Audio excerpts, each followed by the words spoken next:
Welcome back, everyone. We will begin our first moderated sessions now. And we have at least 2 amazing heavy lifting developers in the room. And you'll notice that the user summit comes before the developer summit. And we've been discussing topics on the calls for months, if not years. And it is my sincere goal to craft a handful of topics that are very well researched, very well thought out, and present them on a silver platter to developers, potentially with a budget from your vendor. So we'll get to those nuances later. But this first topic is inspired by some issues that Don Brady found, and Alan Jude might have some comments to contribute, having been part of that process without naming any names. But the name I pulled out of thin air was Project ZeroFault. What OpenZFS-Level safeguards can we provide to avoid pool faults and offlining and suspension is the word I'm looking for. So, regarding warnings and safeguards and all, some of you may recall a rather public cry for help from a popular YouTuber who ran proudly on their ZFS system with 0 warnings set up, and it went off a cliff because they never thought to check in on it. I'll let you do the research on that one. So a few topics that came up in the course of this is that every OS has some form of mechanism to provide 1, notifications, 2, occasionally things related to ZFS. So if, for example, you're on classic Solaris or Lumos, you have the fault manager and a very sophisticated integrated fault management system. On FreeBSD, you have ZFSD, which came out of a vendor long ago and has been out in the open for quite some time. On GNU Linux, you have Zed, the event daemon. And on appliances like TrueNAS, you have a sophisticated set of email notifications and checks and warnings and red lights and blinky and sometimes a hardware light in front that warns you that things are not as perfect as they should be. And yet, despite all of that, various folks in the room have seen pools fault and suspend right, left, and center when people set it up years in advance. A hand just went up, and I'll put my hand up. Despite all these tools, if you don't set up the warning mechanism, you will not receive warnings. There's a deep, profound statement that you can take to the bank that will save you a whole lot of time and money if you just take that one step that hopefully it warned you to do. So here we are. So that said, and Alan, if at some point you want to talk about Don's encounters on a painful thing, which will set further context, but I'll punch through the ideas. Maybe you can chime in, and then we've got hands that have already gone up. So, so far, we all know that, say, RAID Z can handle up to 3 spares, and perhaps there should be some behavior. I will not speculate at this very moment, but some behavior prior to achieving 0 redundancy. And everyone in this room has a different workload. Some of those are databases, some of those are write-only logging, some of that's, you name it, all the things. And I guarantee for everyone here with their workload, they're not aware of someone else's workload. So if one person says, we can solve that by just going into read-only mode, someone else will say, heck no, that would do terrible things, but maybe we could do this. And that's the kind of conversation I want to have. Having, for some workloads, a pool that gracefully is read mostly in times of danger, allows you to heal and works its way back is tentatively what sounded attractive, but we could be all wrong about that. Now, OpenZFS is probably the most portable file system after FAT32. Name any others, I'm curious, I'd love to hear it, but that may be ext something, but that's still a challenge on any given OS.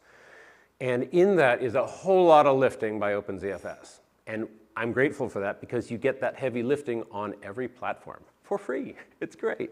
So that's the crux of how any resources and mechanisms within OpenZFS that you get for free on every platform is a very good thing from a user perspective. And let's see, over the years have been discussions like, well, should there be any notion of, say, device health checking through smart or other mechanisms? Remains to be seen. And again, the real world notion of read only, read mostly, what is a graceful, oh, I'm so glad it did that, as opposed to, oh no, it did that. All of which is preferable to faulting. So there's that. Now, story time. Every time I mention this, there's a story that comes up from each user. So we can either lead with that if you like, or ease into it. What's that? Is there a way we can get these slides somehow? Yes, actually these are wide open. I will post them to, or what I'll do is post an aggregator where they can all be had from. Okay, yeah, I'll take care of that at the moment. I've got a free sec. Sure, and you are actually welcome to blast right into there. So as we kick into maybe some story time, I'll get them up there. Very good point. And whenever you see me doing something on a call or whatever, the documents are wide open. It's your doc, with that number 8. Drop your story in there because geeks can be very quiet by nature until you hit a landmine and then they won't stop and then you say magical things and I thank you for it. So there's that. Developers, engineers, and administrators, not geeks, sorry. So Jan from the calls mentioned, hey, drives will lie to you in every which way, which is something I believe Mr. Juden led with in his signings of books, because devices range in quality from terrible to horrible to great to whatever you name it. We all have our stories there. Various latency behaviors to watch. Let's dive into that as a topic if it comes up. So go ahead and Patrick, let's kick to the group, kick to the main video, and I'll work on getting slides to everybody. Because you can blog at the end of this document. Just punch it right in there. Thank you. Yeah. Oh, okay. Especially on the topic of the latency thing, I think one of the things Don's going to work on at the hackathon is he has a prototype for RAID Z where we keep track of the latency of each disk. And if we find one that's a large outlier, so not necessarily, like right now, ZFS can detect slow IOs, but that's an IO that takes more than 30 seconds, and it doesn't generally blame the individual disk to it, just the whole ZIO itself. But basically, we'll detect the outlier and then look at using the RAID Z parity to reconstruct the block and finish the read without waiting for that disk.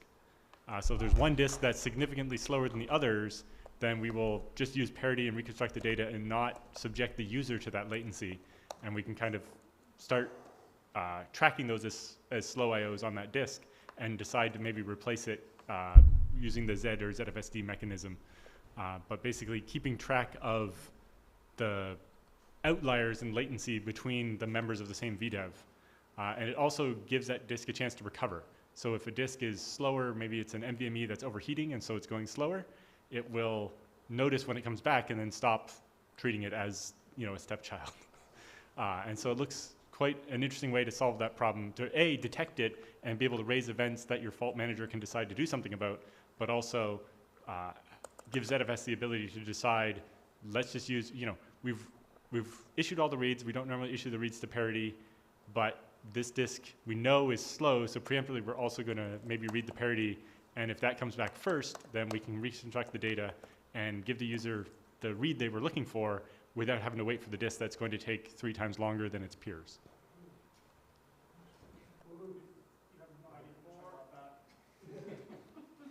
I wonder how, in that case, handle shared buffer. When we're reading from several disks, we're reading practically in the same buffer, and we cannot complete the I/O, we cannot free buffer until all of them return. Otherwise, memory will be reused, and that's typical problem with all kind of timeouts. Sure, we can later, for later I/O, just to skip using the disk, and that will work. But question how to handle that situation when we already got stuck.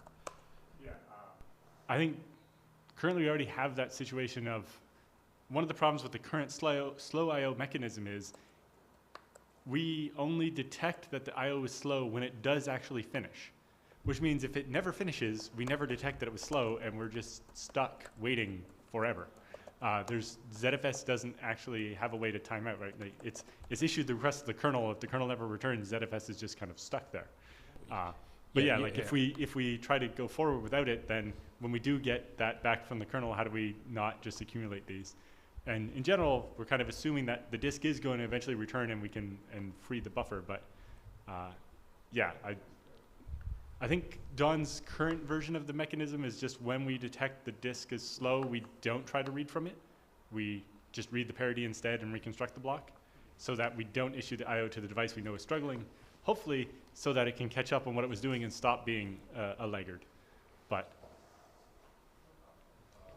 Then question, how do we know that it recovered if we don't send requests? I think every 100 IOs we send it one or something like that to try to tell.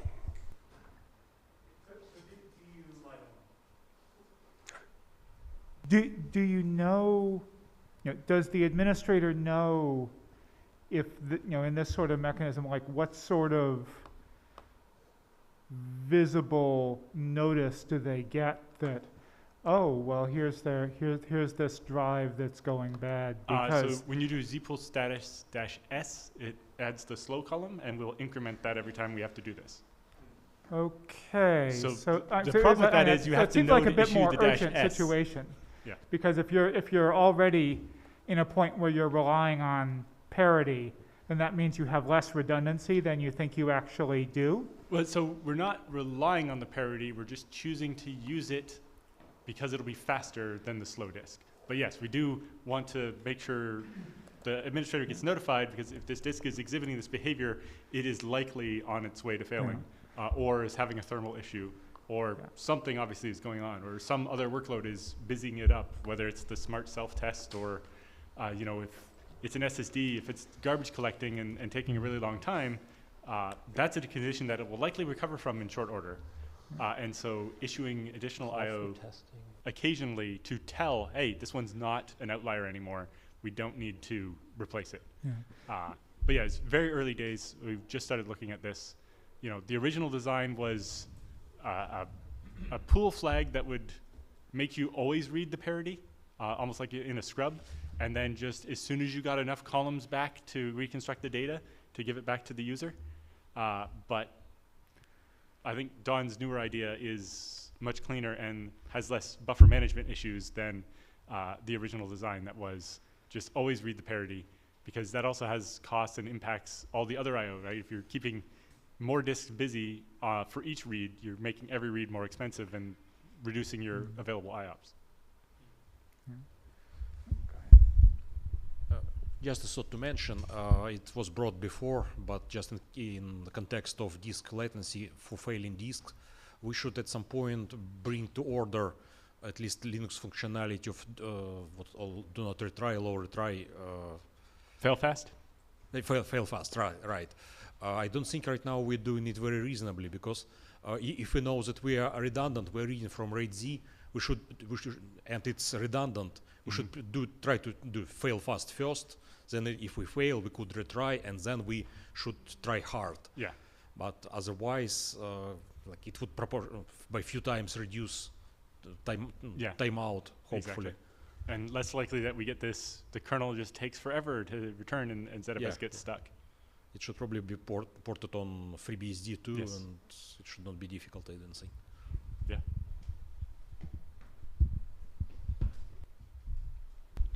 Did you say that showed up under status S? Yeah, so zpool status -s adds an extra column to, so normally you have read errors, write errors, read errors, checksum errors. When you do, yeah, and when you add -s, it adds a slow column. It shows how many of IOs have been slow. So that's zpool IO stat. No, this is zpool zpool status status. -s. I've never so it I've has- never seen that one. Okay. I haven't either, I just ran it on my, showing the next one. It came with 2.0, I think. Okay. And so it adds a column that shows slows, and it just, maybe the whole conversation we need to have later today is about, in general, we always add new functionality behind a flag so that we don't, break people's scripts or start using new stuff. But at some point, maybe we should change the default to include more of this useful stuff. I don't know about the slow I/O in zpool status necessarily, but for ZFS send, our default set of don't use any features is probably detrimental to what we should be doing. And maybe what we want for ZFS send is like we have now for zpool create with the compat equal stuff, and we set like a default level for compat. So, you know, if you're using OpenZFS 2.3, the default is being compatible with 2.1, or maybe we decide that whatever the oldest Ubuntu still supports or whatever, what the longest long-term support that's still active is. But, you know, disabling compression by default and embedded blocks by default because, you know, the remote pool might not support LZ4 because it's from 2007 doesn't seem to make sense anymore. What I'm getting at is, I know, at least personally, I would rather see that in a, I mean, not rather, but I would like to see that, at least a warning of that when I do a -X, because that's usually what I'm looking at for error, for any kind of errors or problems. -X also doesn't show you even if there were checksum errors, right? It's only if the disk, if any disk is No, it'll show checksum degraded error. or faulted, Well, right? wait a minute. No, you're right. Is it, It won't. only if any disk is not healthy. You're right, because it's not defined as not But healthy. maybe we can add an extra letter or two or something. Yeah, so, excuse me, so just from a monitoring perspective, you know, I really want to see anything that suggests that maybe this pool might not be healthy Right. reflected in the state. Because that's the thing that I actually monitor at the highest priority is what is the pool status? Yeah. I don't know if we were smart enough. Does the JSON output include all the columns by default instead of making you pick and choose? I don't know. The zpool status --JSON is new, and I don't actually know what columns it includes. We had a JSON output? Yeah, so, I mean, so. So yeah, 2.3 my monitoring RC2 tools are includes JSON just output looking- for zpool status now. So But, I'm not likely to rewrite my monitoring tools, so. Right. So 2.2 does include the VDEV properties work I did where you can do zpool get slow IO pool name disk name or all -VDEVs to get every disk. And you can get structured output that you can easily parse for a monitoring tool to show any of the columns that were there. But yeah, the JSON output now should also make this a lot easier to feed into a monitoring system in a way the monitoring system probably assumes will work. Or, you know, Prometheus will just take the JSON and put it into your database for you. 3 very quick points of order. One, for anyone who's been on the agenda doc for the calls, go to CFTLV as a short URL, call for testing. This is that doc. Jump on the appropriate specific doc like ZeroFault or any of your notes. Just blast them in there somewhere. Put your name by them if possible. Number 2, is there anyone up in front who's not wanting to be streamed because we could turn the camera over and have some of you and your smiling faces on the stream? If you want. Anyone objecting to being recorded or streamed in any way, shape, or form? Anyone? Anyone? Cool. And finally, on the very topic, as the dust settles on things like JSON output and your structured output and a lot more informational output, the whole notion of changing the defaults when you have this like decade cache of regex that you use to parse the output, that can hopefully all finally go away, and changing the default will not be painful because you're just specifying fields to report, etc. So whomever's worked on that, thank you. Or have an original flag. Yeah.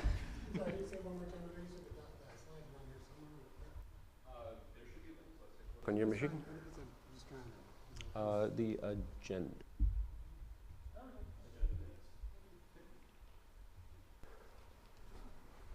Continue. Yeah, so maybe coming back to the earlier topic you mentioned about, what was it about?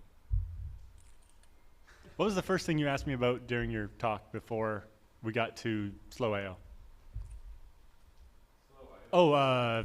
Suspending the pool before you run out of redundancy. Yeah, that one happened on the last ZFS leadership call that I wasn't able to attend. But yeah, so, you know, one of our customers has like a write mostly workload, and they ran into an issue where Z had gone kind of off the reservation, and every disk was marked as degraded, and 3 of them were faulted, and there was a replacing that was happening, and the new replacement drive died during it. And so there was, new writes were not getting written quite correctly. And so they wondered, if we were running a 14 wide RAID Z3, if we're down to, 2 disks already, we'd actually rather have the option to suspend the pool at that point and not write any more, and our clustering system will send the write somewhere else instead, and know that we're not going to have written anything that we won't be able to read back later because of additional failures or something. And I think that's a reasonable thing, obviously not as a default, but maybe as a zpool property, you say, if my redundancy gets below this threshold, then I want to suspend the pool rather than continue and risk, the data I write not being able to be read. Mostly, the pool should have suspended in the situation that was in, but a bug in the way Z and zpool work together meant it didn't suspend when it probably should have. But if your application anyway has to know about those write failures because of suspension, wouldn't it be much nicer and cleaner to handle it out of the band? Just report, okay, this pool degraded up to a certain level, report to cluster or whatever that this node should be used with lower priority. Keep it functioning, but just move load out of it. Because freezing is just such an extreme measure that you don't really have way to recover from it, and a lot of pain goes after. Yeah, I guess part of it also depends on the cause. If it's actually failed disks, that's one thing. But if it was, the SAS fabric rebooted or something, and you kind of just lost a lot of disks all at once, but, when you zpool clear, they'll all be there again, then it's a little different. But I do see your point that maybe, there's a way outside of ZFS to handle this, or even just, when you get the accumulation of those faulted drives from Z, that they could trigger something outside. Especially since, as you said, if we're going to auto-suspend when we don't have enough disks, if zpool clear is just going to lead to us suspending again right away, then it's like, how do you actually get out of it, right? Especially when it's suspended, you can't, issue, replace, and so on. And I think on the call they talked about maybe forcing it read-only, but then you have the problem of, well, you have these pending writes that are, async writes that are waiting, and I guess we just have to sit on those forever, and then either Let them drain. Depending on your fail mode, if it's wait, then anybody that tries to write, the write call will just block. We did make some improvements to fail mode equals continue, where it will actually return errors to the stuff that was in flight even. So if you've called fsync and then the disk suspended, instead of that one being a wait, we'll actually go and cancel all of those and make the fsync fail, so the application actually knows that the write isn't going to have worked. But maybe that's not enough. And same problem with if you force the pool read-only, what do we do with what's in flight, and what do we do with any new I/O that tries to come in? We can immediately reject any new writes that try to come in because we're read-only now, but all the stuff that was in flight is kind of in this indeterminate state, and that's maybe not the best thing for it. Especially if your only other option is a forced export, which is a feature we still haven't actually finished, that's going to throw away all that pending stuff and just let you roll back to the last transaction group that did complete.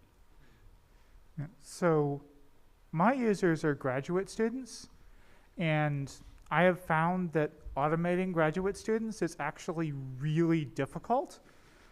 And so I actually like the idea of just suspending, because when their stuff breaks, they actually notice.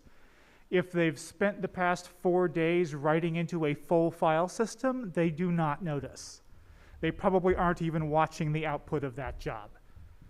But when they don't, when they get it, when their job finishes and it finishes with, oh, there's an error and nothing actually worked, then at least they start to complain, and maybe they might ask what's going on sometimes. Yeah, but that gets back to Alexander's point there of that if the default fail mode is wait, then when they try to do something, they won't get an error. It just will never start or finish. It'll just hang forever, which maybe will at least get some attention. But it comes back to Dexter's early example with Mr. YouTube guy who didn't monitor his pool, And if it had suspended, they might have noticed sooner than. Yeah, it's like, I mean, in my situation, like, monitoring the pool is my job, it's not their job. Mhm. But, at least when their stuff doesn't work, they notice and they usually complain. I mean, sometimes they don't, sometimes they set up a whole shadow IT operation, but, Yeah.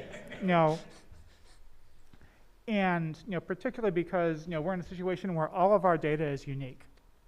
We do not have. There's not like another copy of this 560 terabyte file server off someplace else, because if the researchers had that money, they'd rather spend it on GPUs. Yeah, almost every university research department I've encountered, their ZFS pool is the only copy of that data. Well, I think some of this also comes back to what Michael said a little bit ago, that a lot of us have different use cases, and so there's going to need to be different solutions that Right, we all and implement. I think to Alexander's point, a lot of people want ZFS to try as hard as it can to keep working and stay up, whereas some people are like, I'm very happy for the pool to stop working as soon as there's any danger. And I think At what point is that ZFS's problem? I mean, yeah. we were talking about administrative level things. Is that really part of it? No, I'd first like to mention that recently there was a patch, I think from Don Brady or somebody, to handle case of massive failures, to idea to not degrade multiple disks same time. Mm-hmm. The closer we get, potential. I haven't looked exactly on the code. Well, I think one of them was, normally we fault up to your level of parity disks, but if one or more VDEVs is a replacing VDEV, we don't consider that one a healthy one, so that we won't fault even more disks than we really have. Yeah. So just in case we have some SAS fabric problem, we should not fail all the disks and get to zero redundancy. By handling that, we should not get to a situation when we're writing data without redundancy. Yeah. It would already help from some kind. From another, I'd like to mention that if you have RAID Z3 VDEV, then first failing disk is likely a problem of IT, and IT should already be notified and do something about it. Second failing disk maybe a questionable. Third failing, that definitely you're close to data loss.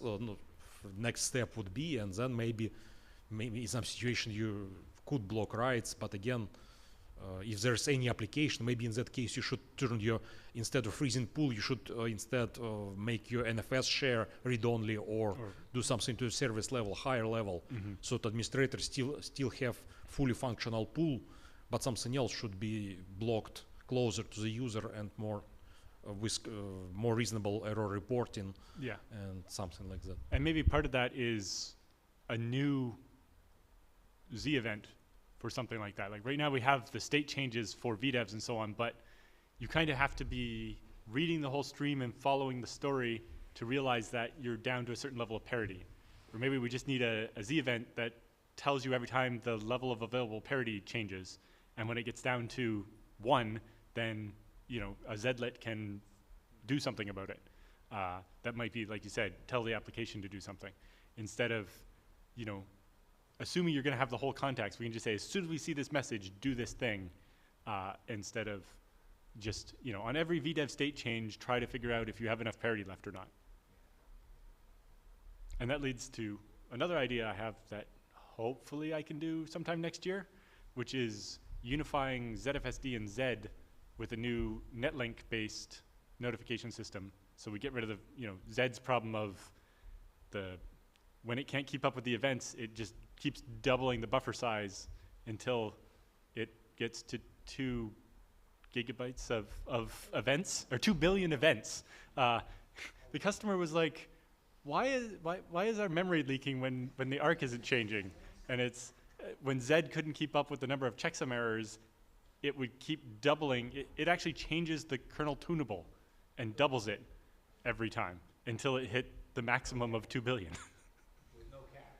No cap. Delphix added a cap that you can specify in the Z config, but it's not a default. I don't think Z should actually ever be changing the kernel tunable for the maximum number of events. If it can't keep up, it should yell at somebody and maybe suggest that you increase the cap, but it shouldn't just double the cap without asking. Yeah, well, it could take all the RAM and OOM everything and just to deal with, you know, the fact that you're having a storm of checksum errors because your SAS fabric has gone haywire or whatever. Or you're just trying to read the same broken file over and over and over again until your checksum counters are in the millions.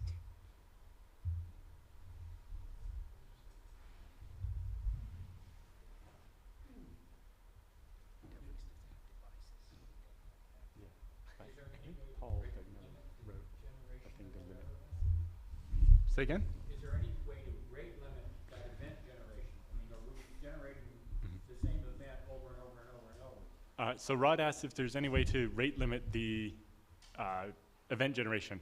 I think certain events like checksums, there is a tunable to limit them to like 100 a second or a number per second. But I don't remember if that's on the side that feeds into Z or if it's Z that applies the limit and just doesn't percolate them out more. But I think it also only applies to the one type of message that the Lawrence Livermore was running into that one time. I don't think it was done like holistically for all events or like per event type or something. No, honestly, I don't know much about Z internals, but Yeah, me neither. I guess it should handle situation of it's been restarted or crashing or whatever. I just wonder if we reach it to some million of unprocessed events, maybe we should drop them and consider clean start and let's see, okay, where are we now? We don't care. Yes. We've been a week ago. Yeah, don't try to read back everything. Just drop everything, start clean, and try to resolve what we have now. Yeah, that seems like a much better behavior than just keep doubling the buffer until we can't anymore. Yeah, because I think the customer ended up with over 100 million Z events in memory, and you know, only because they had enough RAM does that possible. But they're like, all our RAM is disappearing. What's happening? And we were searching desperately for a memory leak, and then eventually realized they're all really, really tiny allocations because the Z events, each item in the MV list is its own separate allocation because they're all strings, right? So it's a whole bunch of these. It was all from like the 64-byte kernel malloc buffer or arena. And it was, wow, that's a lot of 64-byte allocations for, you know, the VDEV name and the zpool name and all the little strings that are in each Z event.